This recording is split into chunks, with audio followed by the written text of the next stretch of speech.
ChatGPT Voice Mode. How we can use this voice mode in your mobile phone, laptop or computer.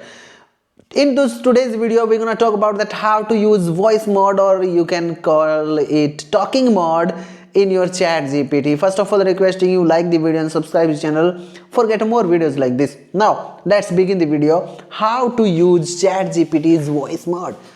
It's in front of you. My mobile phone is over here, and it's the same process will be on your laptop or computer too. So what we have to do, we have to open the ChatGPT app, and over here we have to long press over here and ask, one second, long press.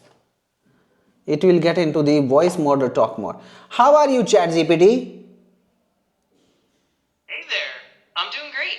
Thanks for asking. It's always nice to switch things up a bit and have a little chat in voice mode. Let me know what's on your mind. Please ask my subscribers to like, share and subscribe the video. Absolutely. So hey everyone, if you're enjoying the content, make sure to give it a like, share it with your friends, and of course, don't forget to hit that subscribe button. It really helps out. Bye bye for now. Hope you like this video.